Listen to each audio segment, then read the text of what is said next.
예, 갑자기 여수시청에요. 검은색 승용차가 돌진을 했습니다. 불이 났는데 그 영상을 좀 보면서 저희들이 얘기를 좀 나누죠. 박민호 팀장님, 도대체 저 운전자는 뭐가 지금 화가 났길래 지금 화면에 나오죠? 완전히 그냥 불에 불타오르고 있어요. 그리고 저 차 트렁크에는 가스통, 큰 가스통이 LPG 가스통 2개가 실려 있었어요. 정말 자살하려고 뛰어든 것 같다는 느낌도 들어요. 여수시청을 붕괴시켜버리겠다. 테러리스트인가요? 테러리스트는 아니고요. 예. 전남 여수시에서 저분이 고물상을 운영하는 서모 씨라는 분입니다. 아, 고물상 운영하시는 분이에요? 예. 그런데 여수시청과 인근 자기네 땅 토지 보상 소송에서 예. 패소하고 강제 집행까지 당했습니다. 그래서 이에 불만을 품고 예. 자신의 처와 독극물 농약으로 추정되는 독극물을 마시고요. 예. 차량 두 대의 휘너와 휘발성 물질인 휘너와 가스통을 각각 싣습니다. 남편 말고 그 부인도 그럼 똑같은 행동을 한 거예요? 네네. 부부가? 그래가지고 예. 여수시청까지 갑니다. 둘이서. 예. 그래서 남편은 행동을 옮깁니다. 그래서 차량을 돌진해가지고 공격해가지고 예. 시청 건물에 부닥칩니다. 그래가지고 일설에서는 부닥치면서 그 충격으로 인해가지고 신호가 폭발해가지고 차량이 불이 났다는 말도 있고요. 예. 부닥치고 불이 안 나니까 남편 서모 씨가 내려가지고 신호를 뿌려가지고 불을 붙였다는 얘기도 있습니다. 충격으로 불이 난 게 아니고 예. 직접 또 불까지 저질렀다? 예, 그거는 아직 확인이 안 된 얘기고요. 예. 그리고 불이 난 건 사실입니다. 불이 난 건 사실이고요. 그리고 그 부인도 예. 그걸 보고 똑같이 출발해가지고 부닥치려고 하니까 공무원이 제지를 했습니다.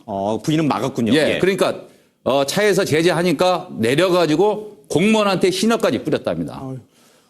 아무리 이제 고물상을 운영하면서 토지 보상 문제라든지 여러 가지 이제 행정적 조치에 대해서 불만이 있다고 하지만 저거는 자칫 여수시청에 근무하시는 분들의 안위를 되게 위협할 수 있는 행동이었어요. 그렇죠? 신호 뿌리고 가스통까지 폭발시키려고 했으면. 예, 아주 굉장히 자기가 재산상에 예. 큰 손해를 입었다고 그렇게 생각을 한 모양입니다. 예. 근데 또 여수시청 얘기로는 공탁을 걸었는데 예. 공탁금을 찾아갔다고 그래요. 예. 찾아간 후에 바로 이런 일을 벌였다고 합니다. 예. 이거 좀 중하게 처벌할 수 있는 거예요? 네, 충분히 가능성이 있습니다. 이제 1억 7천의 공탁금을 다 찾아간 예. 후에 불복을 해가지고 이렇게 불만을 품고 이런 행위를 했는데요. 예. 구체적으로 어떤 행위를 했는지를 봐야 정확하게 분석할 수 있겠습니다만 예. 일단은 공용물 파괴죄라는 게 있습니다.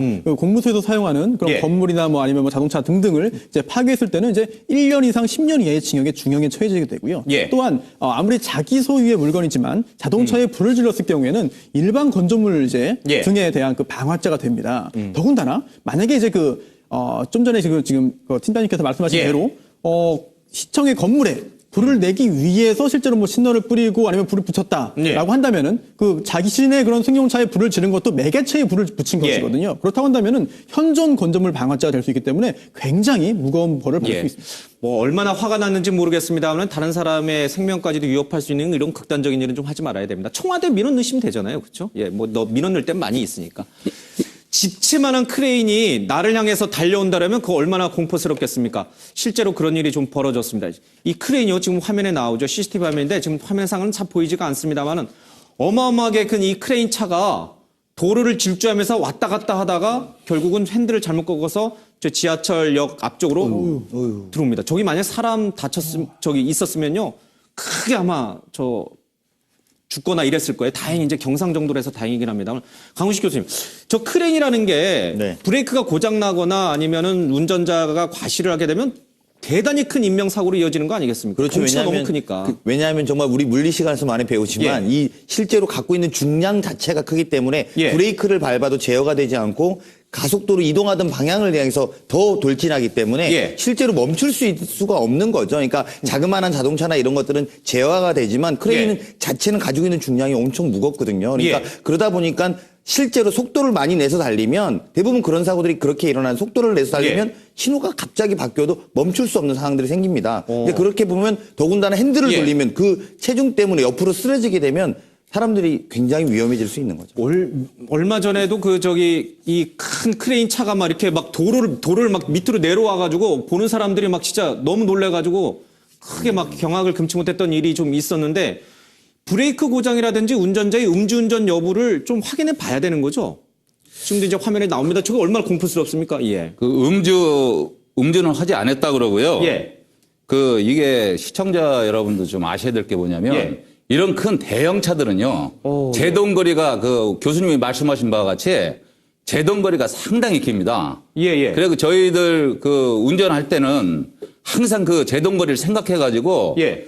큰 차 그 옆에나 앞에는 되도록이면 가서 급브레이크를 밟으면 안 됩니다. 예, 예. 큰 사고가 나니까요. 예. 되도록이면은 멀리 떨어져서 그렇게 운전을 해야 됩니다. 차량 정비도 좀 잘 받아야 돼. 지금 이제 방금 화면에도 나왔으면 다른 사건이긴 합니다만은 저게 진짜 차라도 깔렸으면 또 사람이라도 다쳤으면 바로 그 자리에서 대형 인명사고가 나는 거예요. 그렇죠?